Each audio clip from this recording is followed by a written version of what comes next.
pessoal, na aula de hoje nós vamos estudar o pensamento grego e o cristianismo. Ora, esse tema é amplíssimo, o pensamento grego e o cristianismo.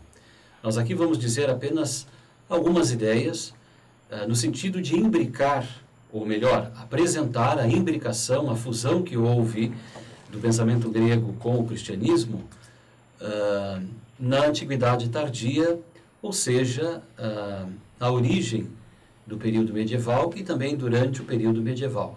Então, apenas vamos lembrar, esclarecer alguns conceitos importantes, alguns conceitos novos nesse período, e justamente a compreensão desses conceitos, a imbricação desses conceitos novos com o pensamento grego, e também, de certa forma, a substituição destes conceitos e dos costumes de então, vão gerar uma reflexão, uma discussão, um debate, e até de modo diverso entre os autores, e é justamente isso que justifica a existência de um pensamento filosófico durante a Idade Média. Então, chama a atenção de que vamos ver apenas alguma coisa desta fusão, deste período, e é impossível aqui, numa aula, então, tratarmos com mais profundidade tudo aí, não é, que aconteceu e que realmente foi fruto de reflexão. No início do curso, chamávamos a atenção de que a Idade Média é um período de luzes, foi um período de luzes, e não um período de trevas, como muitas vezes se apregoa. Imaginem se alguém começasse a escrever sobre a filosofia contemporânea, ou se daqui 100 anos alguém falasse da filosofia contemporânea do século XX, por exemplo, século XX e XXI, e começasse simplesmente a dizer que foi um período de trevas, porque nós tivemos duas grandes guerras mundiais, Primeira e Segunda Guerra Mundial, terríveis. Nós tivemos sempre, todos os meses, todos os anos e todos os dias do ano, diversas guerras espalhadas pelo mundo. Guerras pequenas ou em lugares de pouco reconhecimento pela mídia, atentados, terrorismos, violência de tudo que é tipo, a violência urbana, homicídios não só por questão de pobreza ou por falta de recursos, mas homicídios, sobretudo, oriundos da própria natureza perversa do homem, homicídios passionais, etc., Injustiças sociais institucionalizadas, mesmo havendo uma legislação, havendo todo um apoio de ciências, de métodos para administrar uma cidade, de controle, vamos dizer, social, de controle das autoridades, o nível de injustiça é grande, Se formos ver, então, a juventude, a questão das drogas, o tráfico de drogas, a crise política, que sem dúvida é consequência de uma crise moral, a falta de honestidade nos mais diversos setores da sociedade, as epidemias também, doenças de tudo que é tipo, o grande número de suicídios também, de pessoas que, mesmo se falando da liberdade, onde a liberdade significa fazer o que se quer, todavia foi um século de muito sofrimento, o século XX. Então, imaginem, nós vamos, por exemplo, pensar até na questão da saúde, nos abusos ou na falta de responsabilidade nas instituições de saúde, hospitais, a infecção hospitalar. São muitos os problemas que nos permitiriam, talvez, dizer, por exemplo, o grande número de acidentes de automóveis, acidentes de trânsito. Não há um feriadão em que a lista de acidentados e de mortos não seja grande nas grandes, médias e pequenas cidades do mundo, o número de pessoas desaparecidas, toda parte do mundo, mas inclusive no Brasil, o número de pessoas, de crianças desaparecidas é muito grande, é quase inacreditável. Então, a falta de sentido da vida, etc., que leva as pessoas à depressão, vejam, os índices altíssimos de depressivos, deprimidos, Então, são muitos os motivos que nos poderiam dizer, olha, a idade contemporânea foi uma idade de trevas. Todavia, nós não podemos esquecer as luzes, as conquistas, as realizações importantes que aconteceram ao longo do século XX e século XXI, não é verdade? Então, eu estabeleço aí esta comparação da idade contemporânea com a Idade Média, para que nós realmente não sejamos anacrônicos, não é? E entendamos os fenômenos dentro do seu tempo, considerando os limites, as trevas, mas também os avanços, também os méritos, né, que aconteceram em cada período. Eu lembro então que na Idade Média nós tivemos aí, além da criação das universidades, a criação das catedrais, o grande desenvolvimento das cidades, da vida cultural, essa biblioteca imensa que nos é legada por diversos autores, onde há uma recuperação e conservação do passado. Nós não teríamos acesso aos clássicos da antiguidade se não tivesse havido esse grande trabalho de conservação, de comentário, de tradução do grego para o latim e depois para as línguas modernas, que foi o trabalho, sem dúvida nenhuma, dos medievais, dos intelectuais medievais. Então, chamo a atenção aqui para o ideal de uma vida virtuosa. Volto a dizer que em todos os tempos, isto foi ao longo do Império Romano e que levou o Império Romano à decadência, mas também hoje, nos dias que vivemos no Brasil e no mundo, a crise política é, sem dúvida nenhuma, em primeiro lugar, consequência de uma grande crise moral, de falta de pessoas virtuosas. Roubar, corromper-se é falta de virtude, falta de seriedade na vida pessoal. E os medievais, sem querer aqui dizer que foi uma época de ouro, também houve problemas e houve corrupções, mas os medievais insistiam muito nisso, né? Os costumes levavam isto, a busca de uma vida virtuosa, a busca de uma vida santa. Quer dizer, nós devemos considerar o que nós estamos fazendo. As nossas ações têm uma grande influência no meio, uma grande influência nos outros. E também pode prejudicar a nós mesmos. Nós teremos que prestar contas do bem ou do mal que fizemos. Então, esse princípio natural, faça o bem e evite o mal. Procure sempre fazer o bem, procure sempre evitar o mal. Este princípio foi muito importante, não é? Que os medievais tiveram sempre presentes. Bom, então, nós temos, no final da Antiguidade, no início da Idade Média, esta fusão do pensamento grego, Platão, Aristóteles, os estoicos, os epicuristas, enfim, as escolas helenistas, com o judaísmo, o Antigo Testamento, a Torá, que agora há um encontro, né, sobretudo na Europa, no Ocidente. Então, há um encontro da filosofia grega com o judaísmo e com o cristianismo. A grande novidade aí é o advento de Jesus Cristo, a vinda de Cristo, que vai se tornar, anos depois, o centro da história. Então, nós não podemos negar a existência de Jesus histórico, isso seria absurdo. Alguém pode não ter fé de que esse Jesus seja o Filho de Deus, seja o próprio Deus revelado, mas negar a existência de Jesus histórico é um grande absurdo. É quase que negar os grandes fatos da história, porque nós estamos no ano 2017 do nascimento de Cristo.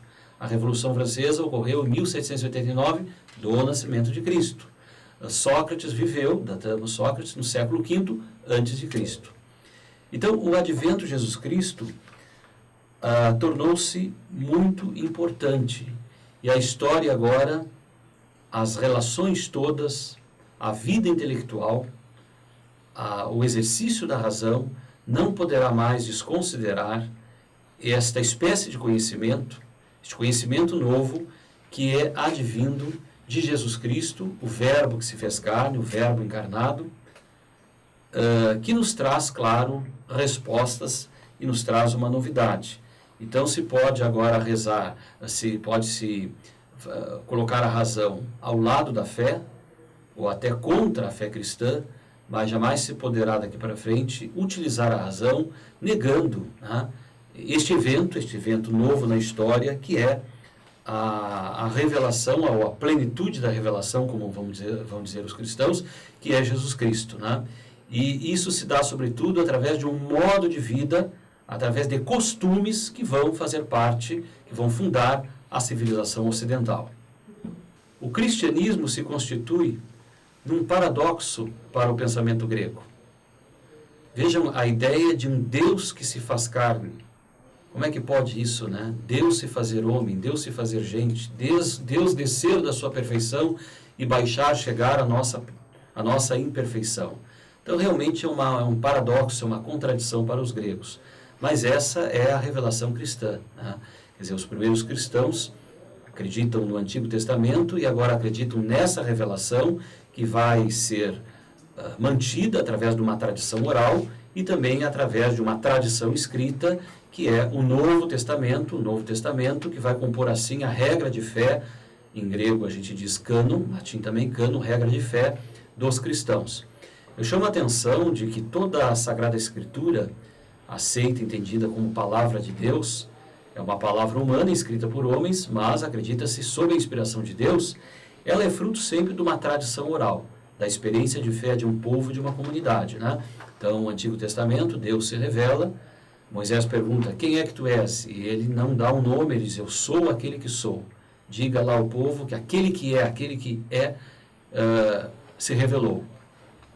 E nós temos aí, então, os 10 mandamentos no Antigo Testamento. Depois, no Novo Testamento, Cristo vem a este mundo, inicia a comunidade apostólica, a igreja, os 12 apóstolos, Pedro e os demais apóstolos, e aos poucos, então, isto vai sendo escrito. Então, é importante saber que primeiro surge uma experiência de fé, uma comunidade, primeiro a igreja e depois o Novo Testamento. Normalmente se pensa que a igreja surge depois do Novo Testamento. Não, isto é paralelo, mas o cânon, os livros que compõem o Novo Testamento, serão, vamos dizer, decididos e reunidos e separados de apócrifos e de livros lendários somente no século IV.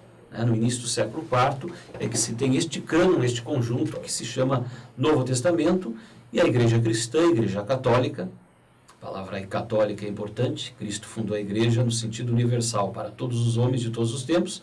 Essa igreja cristã, católica, já existe 4 séculos, né? Então não devemos separar a Sagrada Escritura da tradição e Sagrada Escritura e tradição da igreja.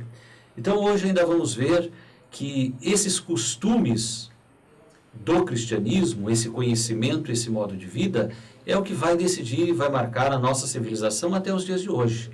Aí estão os nossos feriados, o nosso modo de vida.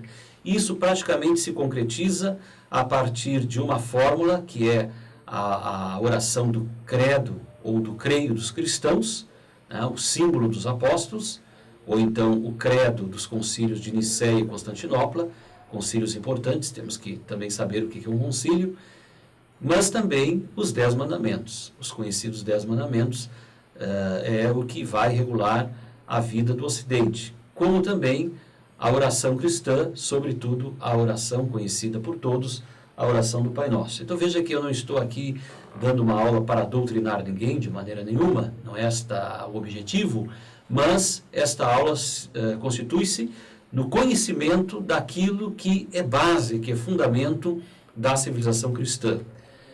Se nós concordamos ou não, isto é uma outra história, mas, como eu dizia na primeira aula, não podemos negar nossas raízes, não podemos negar que pertencemos ou que temos o sangue de nossos avós. Então, alguns conceitos são importantes aí, como, por exemplo, o conceito de homem, de pessoa, o conceito de pecado, o conceito de graça, o conceito de providência, o conceito de redenção e também o conceito de história. Isso vai diferir dos gregos. Então, o conceito também de monoteísmo, né? Então, por exemplo, vamos começar inclusive pelo monoteísmo. O conceito de monoteísmo substitui o conceito de politeísmo dos gregos. Ou seja, na tradição grega nós falamos de diversos deuses, né? Um panteon. Isso também nós encontramos no Império Romano. Agora, nós vamos ter a doutrina de que Deus é um só. Não existem vários deuses, Deus é um só. Embora a gente já encontre lá em Platão um semi-monoteísmo, né? Ou também em Aristóteles a ideia do primeiro motor, mas eles não resolvem o problema, e agora, no sentido de que os cristãos, vamos dizer assim, resolvem no sentido de afirmar de que Deus é um só. Não existem vários deuses. Se falamos de vários deuses, são falsos. Então, são coisas que colocamos no lugar de Deus. Deus é um só. Claro que aí vai depois surgir um novo problema, que esse Deus é um só, mas fala-se de 3 pessoas, trindade. Então, como entender a unidade ou unicidade de Deus na trindade das pessoas? Unidade na trindade, trindade na unidade. Então, é um assunto que vamos ver em Santo Agostinho. Deus que é um só na sua essência, uma só natureza divina, mas Deus que se revelou, que se mostrou aos homens em 3 pessoas distintas. Vamos ver também nas próximas aulas o conceito de pessoa, importantíssimo, né? Porque hoje nós utilizamos esse conceito de pessoa humana, né, fundamental na questão dos direitos humanos, mas o conceito de pessoa que nós utilizamos hoje como substância racional, natureza individual, esse conceito primeiramente foi tematizado para se compreender as 3 pessoas divinas, a saber, o Pai, o Filho e o Espírito Santo. Um outro conceito importante é o conceito de criacionismo, quer dizer, Deus criou o mundo a partir do nada. O criacionismo, a partir do nada, que faz o ser depender de um ato de vontade de Deus, e que se contrapõe à proibição de Parmênides da geração do ser a partir do não ser. Então, Deus criou o mundo. O mundo nem sempre existiu, o mundo não é eterno. Vejam que Aristóteles nos diz que o mundo é eterno, né? E até depois Tomás de Aquino vai dizer, olha, não seria um problema conceber que o mundo é eterno, o mundo já está em Deus, o mundo é eterno. No entanto, nós temos que ouvir a revelação. Nos foi dito pelos antigos, né? Aí está o Antigo Testamento, e nos foi confirmado por Jesus Cristo que o mundo foi criado por Deus. Então temos que compreender, não é essa ideia de criação, mas vejam que é um novo conceito, um novo problema. Uma concepção do mundo fortemente antropocêntrica, que não tem precedentes na filosofia helênica, que foi mais cosmocêntrica. Então, claro, essa ideia de que o homem é o centro do mundo, que nós já encontramos alguma coisa na sofística, né? Mas essa ideia de pessoa, essa ideia de indivíduo, essa ideia de providência, Deus não só é criador, mas Deus é providência, ou seja, Ele é providente, Ele conhece cada pessoa. O Evangelho vai dizer que Deus conhece até os fios de nossos cabelos, né? Então, ninguém é massa simplesmente, né? Nós não somos uma coletividade, nós somos indivíduos. Essa ideia de indivíduo, de liberdade individual, de vontade individual, e Deus conhece a cada um em particular, e cada um é especial, cada um é amado como filho de Deus. O homem é imagem e semelhança de Deus. Vejam, esta é a ideia que está lá no Gênesis e repetida no cristianismo. O homem, toda a natureza é importante, tudo é importante, mas o homem é imagem e semelhança de Deus. Aonde é que está a imagem e semelhança entre Deus e o homem? Está na alma do homem. O homem é alma e corpo. O homem é um composto de alma e corpo. E a sua alma, que é capaz de conhecer e é capaz de querer, portanto, a sua inteligência, a sua vontade, são os atributos que compõem o essencial na sua vida, que os distingue como homem, que faz com que um seja diferente do outro. E esta dimensão, esta capacidade da alma é semelhante, então, a Deus, que é Espírito. Deus é Espírito eterno, perfeito, porque sempre existiu, sempre existirá, e o homem é uma alma que, uma vez existindo, também é chamado à eternidade, daí a semelhança. Vejam que aqui é interessante lembrar até o aspecto da diferença entre homem e mulher e da relação de companheirismo, né? Onde ali na linguagem bíblica a gente vê esse companheirismo da mulher ao lado do homem, o homem ao lado da mulher. Isso é muito bonito compreender, e compreender aí também o sentido do livre-arbítrio, da liberdade, né? Claro que o homem não tem uma liberdade absoluta, senão seria Deus. Agora eu posso matar todo mundo e porque eu quero, e simplesmente não. Isso me levaria à escravidão, faria mal a outrem e também me prejudicaria. Então a nossa liberdade é condicionada de acordo com a nossa natureza. Então nós temos uma liberdade, sim temos, mas relativa. E algo podemos fazer, algo não podemos fazer, algo convém fazer, algo não convém fazer. Deus tem liberdade absoluta. Claro que Ele só faz aquilo que deve fazer, que convém, que realiza, né? Então, esse aspecto é importante. E nós temos aí o conceito de pecado e graça, que também os gregos não conhecem, né? Desta forma, nós temos, inclusive na mitologia grega, semelhanças, mas não nesta abordagem que agora teremos com o cristianismo, que diz respeito a duas dimensões, vamos dizer, do homem. O homem pecador e o homem que pode também recuperar-se da sua condição. Então, Deus criou o mundo e criou as coisas visíveis e invisíveis. As visíveis nós não questionamos, né? Toda a maravilha que está aí no mundo, coisas até que não entendemos, mas são necessárias, né? Não entendemos por que a existência desse inseto, mas é necessário, ele faz parte de uma ordenação.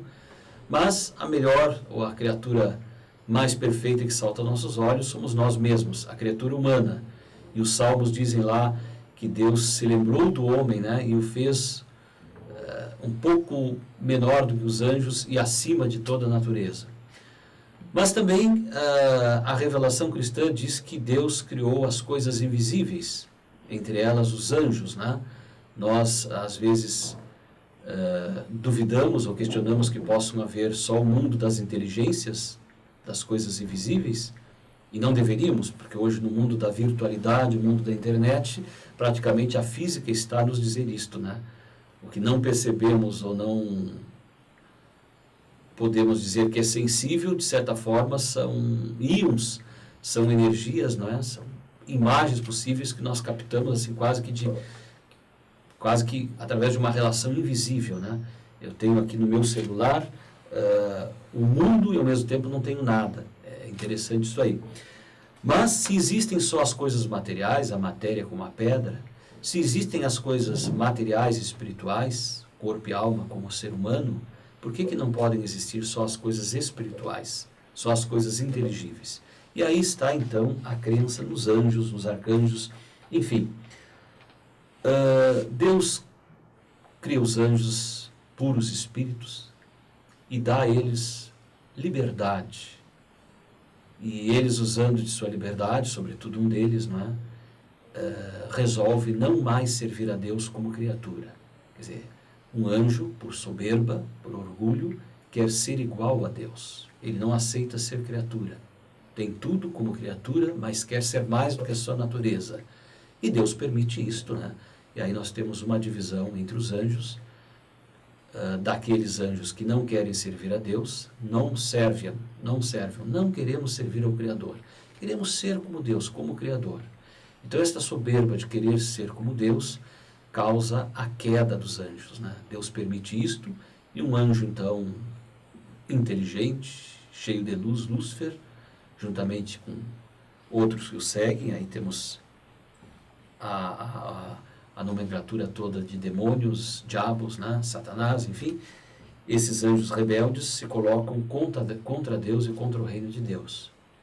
Isto assim foi revelado, né?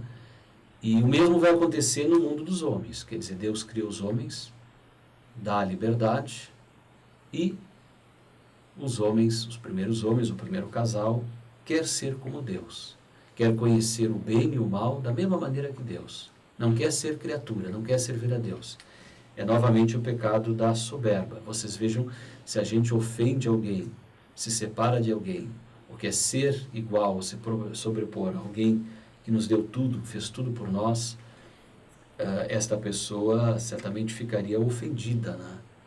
Então imaginem a ofensa que é feita aqui dos anjos e também dos primeiros homens de querer ser igual a Deus, ou ser mais do que Deus, ser legislador de si próprio, como se fossem os autores das suas vidas e os criadores do mundo. Então daí surge a ideia de queda dos anjos, pecado dos anjos, queda de Adão e Eva, pecado de Adão e Eva, que ficou chamado como pecado original, quer dizer, o primeiro pecado da humanidade. E os homens todos, homens e mulheres de todos os tempos, vão nascer com esta marca bons, maravilhosos, porque são imagem e semelhança de Deus, mas pecadores, com a mancha, com a culpa do pecado original, que é esta tendência iniciada pelo orgulho que está na alma e tem consequências no corpo, de querer ser igual a Deus, querer ser mais do que os outros, querer às vezes ser uma espécie de Deus e dominador para os outros, ao invés de viver em harmonia com a criação, em harmonia com a comunidade, em obediência e serviço a Deus. Então, aí está a ideia forte de pecado original, do judaísmo, do cristianismo, e o remédio para isto, né, é a graça, a salvação que vem de Jesus Cristo. Então, Deus se faz homem, Deus se faz carne, se sacrifica na cruz, aceita a morte na cruz, portanto, um sacrifício, né, para unir novamente o homem a Deus. Evidentemente, os homens que quiserem se unir a Deus. E este ato de Cristo, então, a morte de Cristo na cruz, e depois, claro, a ressurreição, com todas as graças da ressurreição de Cristo, isso significa, então, a graça que nos foi dada, a grande graça de Deus que Jesus Cristo nos oferece. E como é que isso vem aos homens? Isso vem aos homens através dos sacramentos. Então, Jesus Cristo instituiu os sacramentos, esses vão acontecer através da igreja, os 7 sacramentos, como remédios, como meios do homem recuperar, sempre que necessitar, ele recuperar esta graça de Deus, que é a amizade de Deus, que é estar unido a Deus.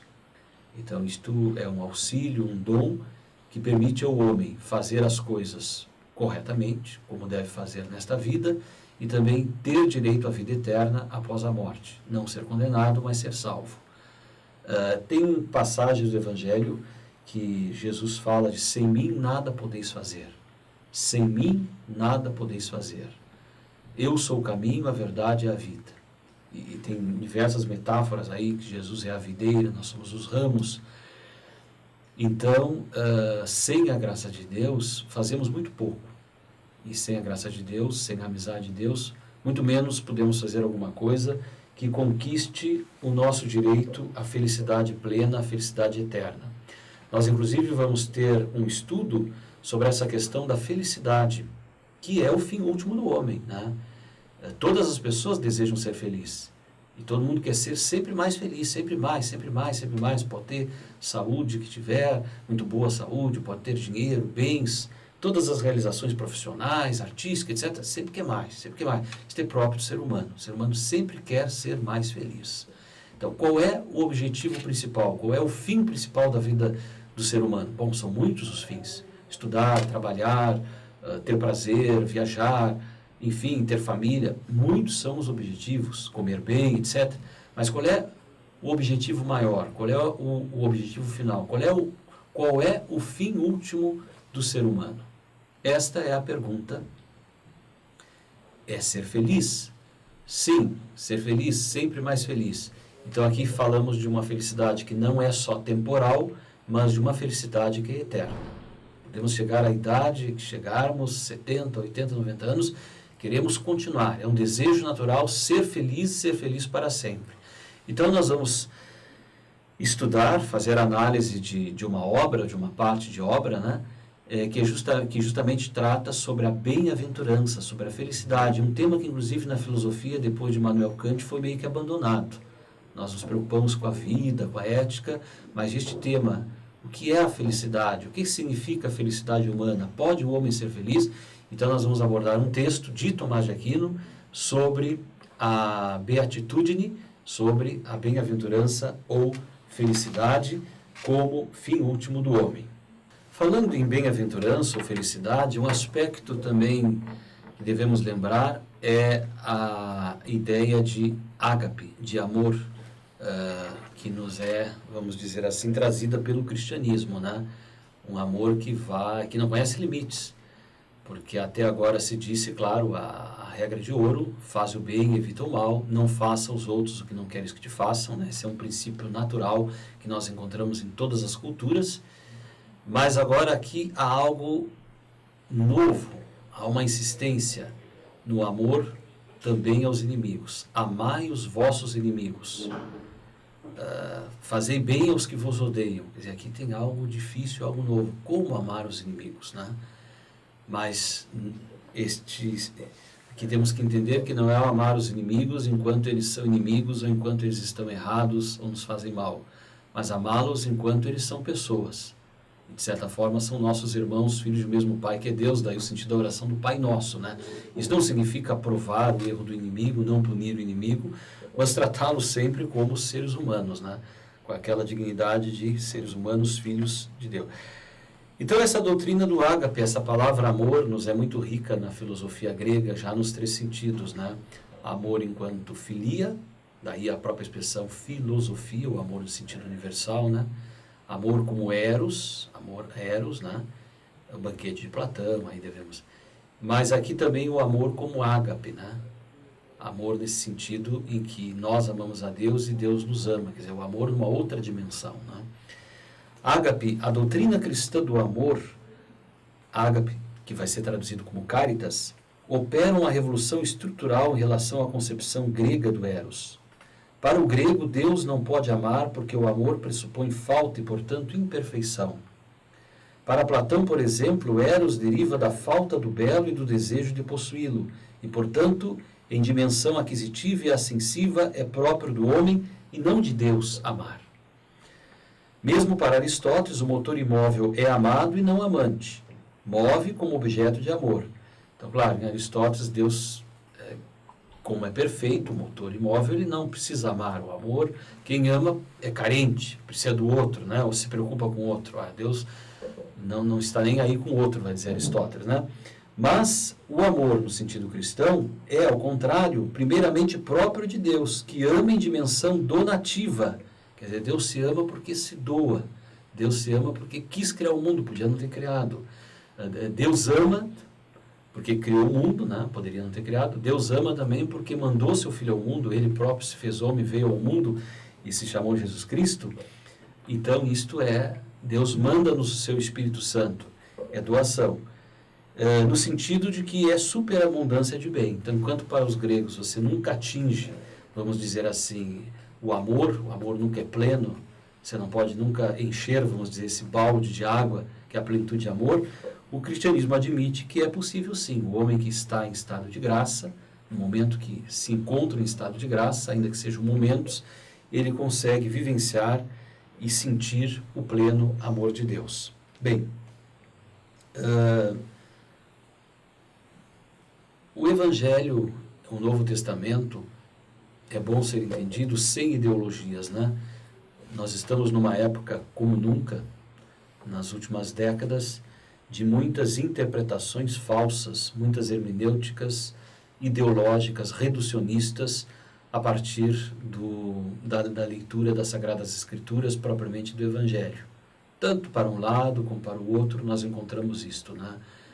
E acreditem no que quiser, mas o texto sagrado deve ser compreendido e interpretado para se compreender e não para se reduzir ou ideologizar o texto, né? Vocês vejam, por exemplo, Cristo tomou partido, fez opção por uma classe. Não é verdade isto, né? Cristo opta por todos, fala contra as injustiças, contra a corrupção, mas não toma um partido, né? Não podemos aí identificar Cristo como o libertador de uma classe. Justamente os pobres judeus talvez esperassem um Messias político que simplesmente fizesse uma subversão, né? Derrubasse o Império Romano, e não foi isso que acontece, né? Quer dizer, Cristo é crítico, é duro a todos os injustos, poderosos da época, aos fariseus, mas vejam que na própria condenação de Cristo nós temos uma massa pobre, né? A massa popular dos judeus, etc., que grita, crucifica-o, né? E depois é dito, esse homem está sendo morto, crucificado, porque se disse filho de Deus. Então, o grande problema aí é porque ele se afirma como filho de Deus, né? Não podemos dizer agora quem matou Jesus foi simplesmente os poderosos da época, ou judeus, e não. A morte de Cristo tem sua causa no pecado da humanidade. Por isso que aquele filme do Mel Gibson, às vezes apavora muito, mas ele é muito realista, muito verdadeiro, né? Cristo morreu pelos pecados de todos os homens. Todos os crimes, todos os pecados causaram a morte de Cristo. Por isso ele morreu, ele reúne tudo isso, né? Cada um que comete um crime, comete um pecado, diz, não estou nem aí, e se sentiria até perturbado pela voz da verdade, é o causador da morte de Cristo. E a crucificação, então, mostrada inclusive nesse filme, é terrível, né? É dolorosa, angustiante, mas justamente Cristo ali assume todos os crimes, todos os pecados da humanidade, quer dizer, é um ato de entrega pela humanidade, né? Singular, porque o seu sofrimento não é só como homem, mas como Deus, mas claro, ressuscita, né? E isso se constitui, vamos dizer, no grande elo, no grande sacrifício, né? Isso é renovado em todos os altares, em cada Santa Missa que é celebrada, é feita esta renovação do sacrifício, justamente aí o grande elo que oferece a graça de Deus, a graça santificante. Então, meus amigos e amigas, há que se entender um pouco o Evangelho, por exemplo, também hoje nós percebemos negação no seguinte sentido, Deus é misericordioso, vai salvar a todos, ninguém vai ser condenado no inferno, todo mundo é bonzinho, todo mundo vai ser salvo. Isto é falso, isto é falso. Não interessa quem está dizendo isto, né? Se alguém quer ser cristão e quer acreditar nas Escrituras, não pode negar o que foi revelado, né? Então, utiliza-se muito o Evangelho, Mateus 25, quando Jesus diz, olha, eu tive fome e me deste de comer, eu tive sede e me deste de beber. O que fizeste ao menor dos meus irmãos, a mim o fizeste. Vinde, benditos de meu Pai, e possui o reino que vos está preparado. Isto é uma parte daquela perícope, daquela seção deste capítulo do Evangelho, Mateus 25. Mas ali Jesus diz claramente, separar uns à direita, outros à esquerda. Dirá para uns, vinde benditos de meu Pai, porque fizeram o bem. E dirá para outros, apartai-vos de mim, malditos. Primeiro, vinde benditos de meu Pai, e possui o reino que vos está preparado. Depois, apartai-vos de mim, malditos, e ide para o fogo eterno. Veja bem, fogo eterno, para o demônio e para os seus seguidores. Porque não fizeram o bem. Tive sede, não me deste de beber, etc. Então, quer dizer, Deus é misericordioso, quer a salvação de todos, mas Deus é justo. Deus é justo, em Deus há justiça, né? Então, é uma grande bobagem e uma falta de compromisso com a verdade esquecermos que a nossa vida ética, né, o caminho que nós devemos seguir, está ligado a uma verdade. A uma verdade, e esta verdade tem a ver justamente com o conceito de justiça divina, né? Então, existe a possibilidade de salvação e a possibilidade de condenação. Se assim não fosse, nós diríamos então que não teremos justiça em lugar nenhum.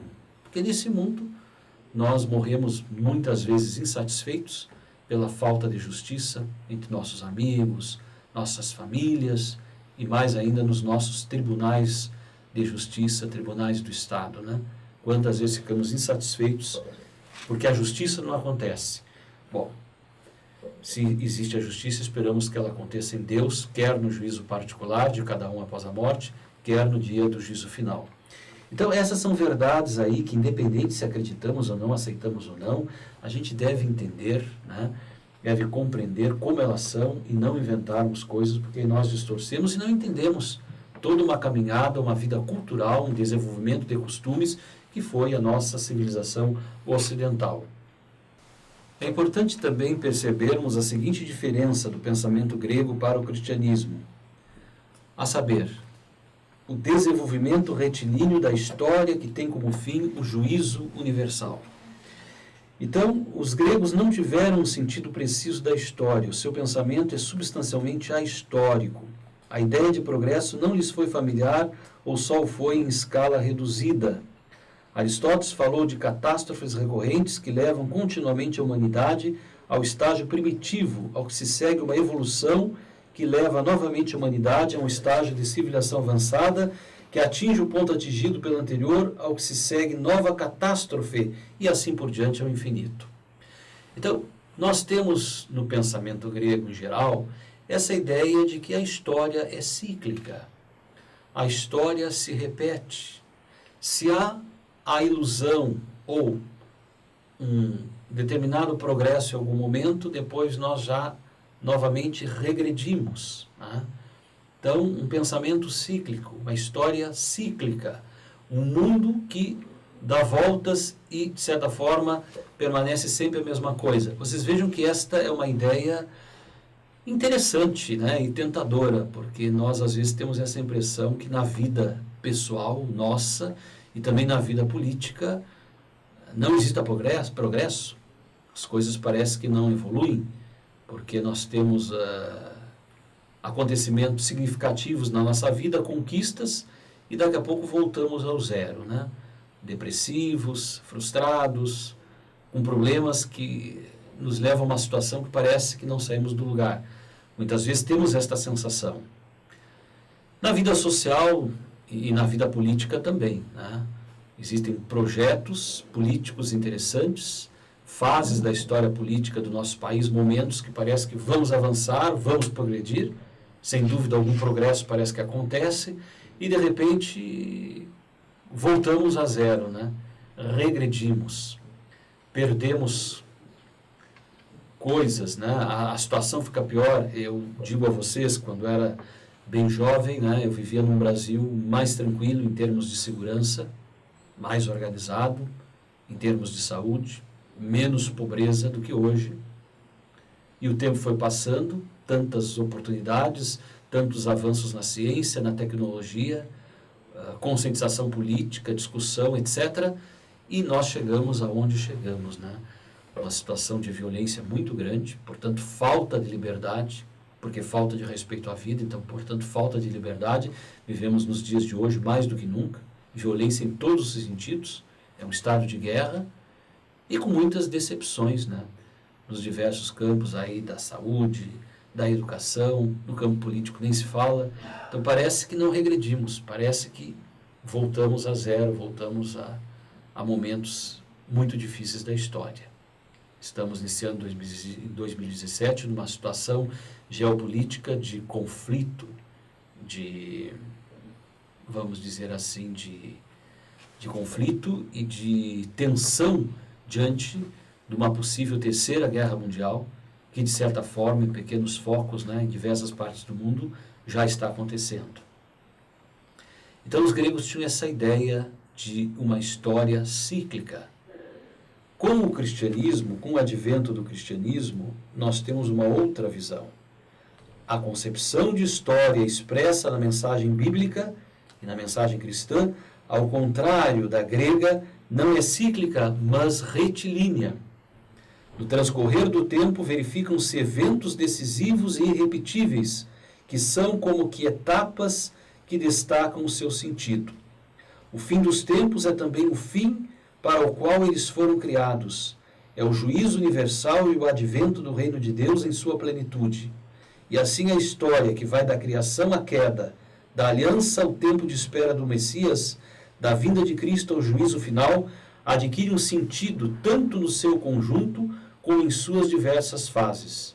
E, consequentemente, na história assim entendida, também o homem se compreende a si mesmo bem melhor, compreende melhor de onde vem, onde se encontra e aonde é chamado a chegar.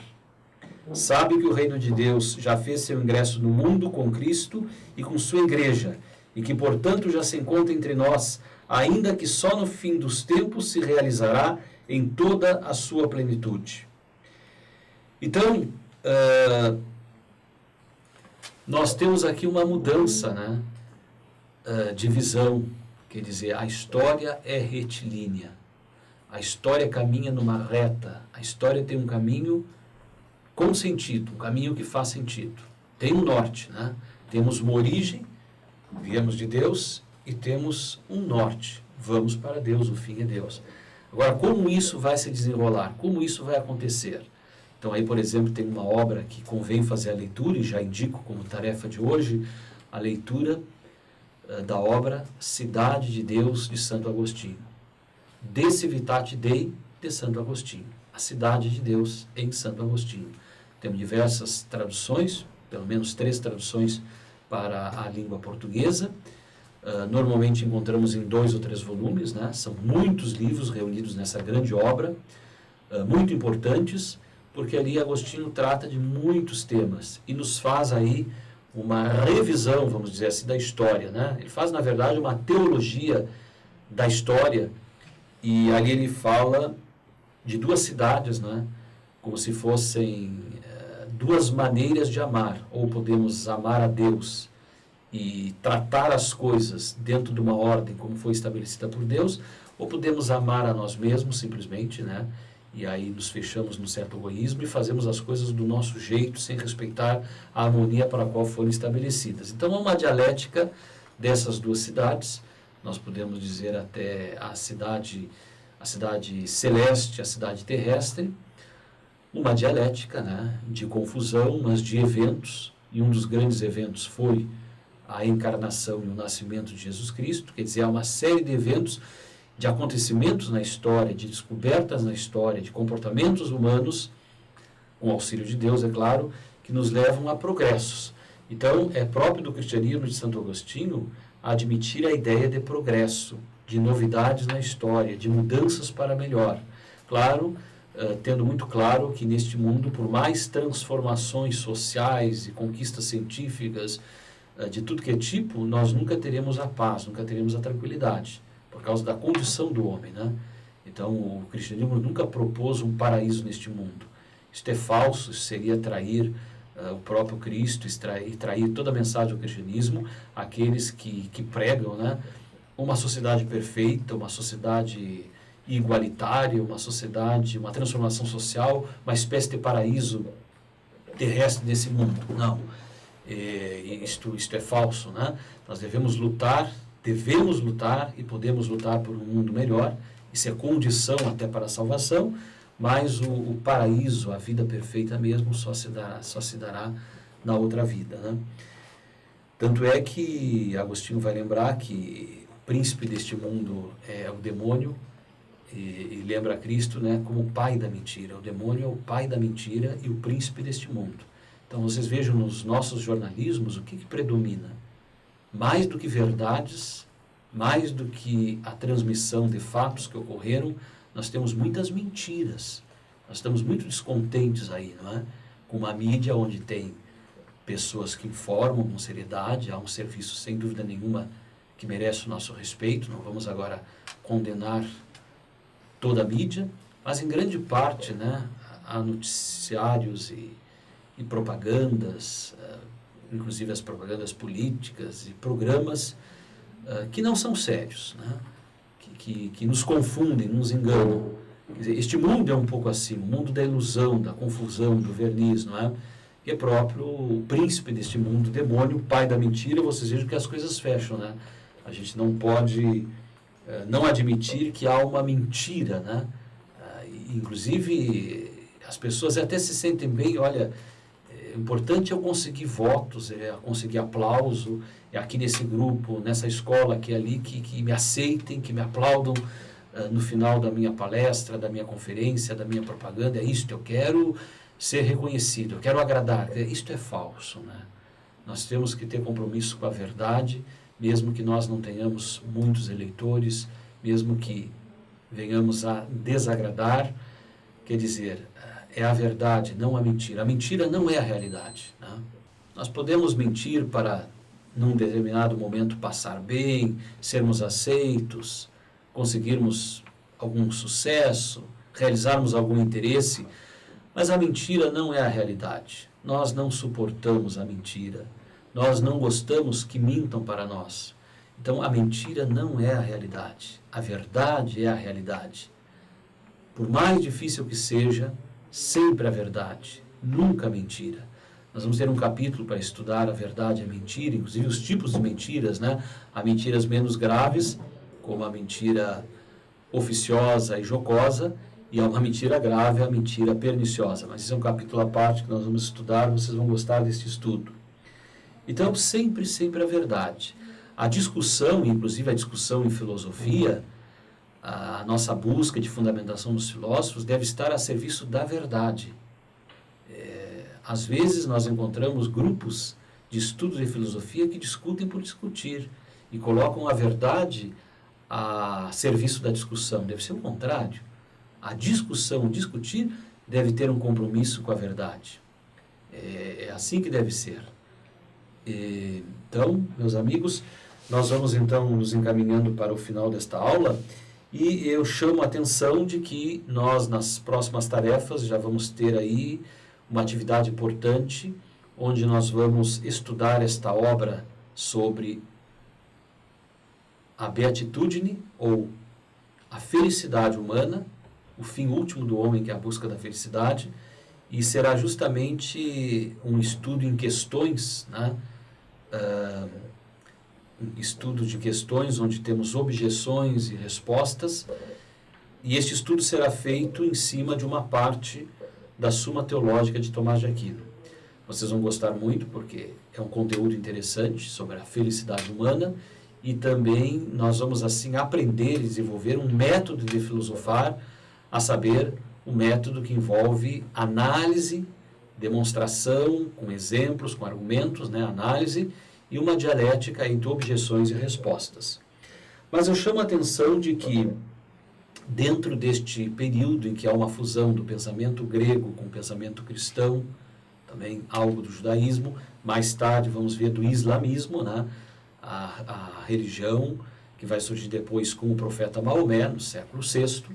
Então, mais tarde vamos ver esta fusão, que aos poucos vai acontecer, ainda não chegamos ainda nem ao século V, portanto estamos no final da Antiguidade, início da Idade Média, mas justamente nesse final, nesta passagem aí, nós temos o Edito de Milão, em 313, que dá liberdade de culto aos cristãos. Então não esqueçamos que a igreja cristã, a igreja católica, nos seus primeiros 4 séculos, foi terrivelmente perseguida.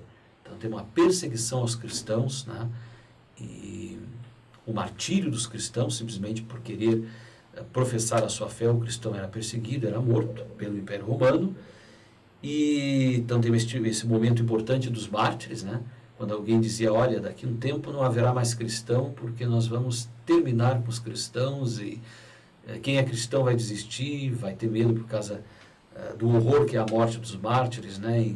Sendo comido pelos leões, sendo mortos à espada, ao fio da espada. Mas alguém disse, olha, o sangue dos mártires é semente de novos cristãos. Quanto mais cristãos eles matam, mais cristãos surgem. Mas para encerrar o nosso estudo aqui, eu chamo a atenção para alguns acontecimentos importantes que foram os concílios da igreja. Diante das heresias, o que é a heresia? É a negação de uma verdade de fé.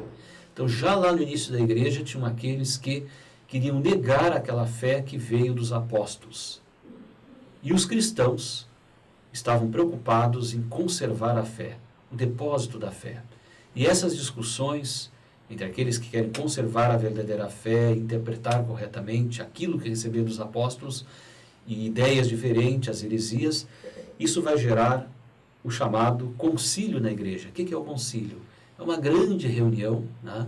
Se o concílio é chamado ecumênico, quer dizer, é uma grande reunião que une cristãos, que une bispos do mundo inteiro, unidos ao Papa, para discutirem e resolverem algum problema, sobretudo fazerem uma nova afirmação de fé.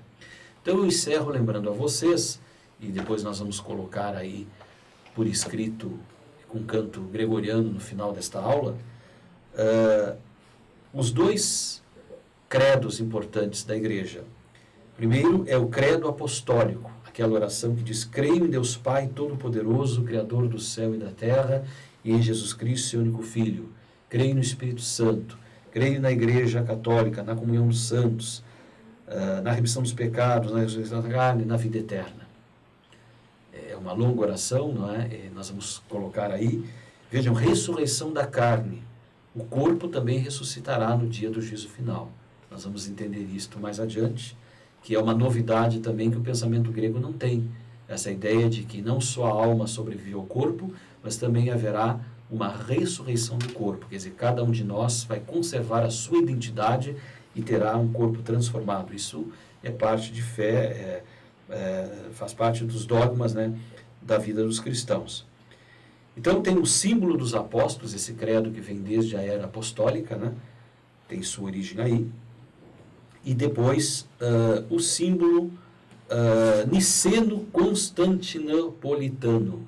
Niceno-constantinopolitano, que é o símbolo ou a profissão de fé que foi apresentada no concílio de Nicéia e no concílio de Constantinopla, já estamos aí no início do século IV, onde eles retomam o credo apostólico e afirmam um pouco mais algumas verdades de fé, sobretudo a respeito da natureza divina da pessoa de Jesus Cristo.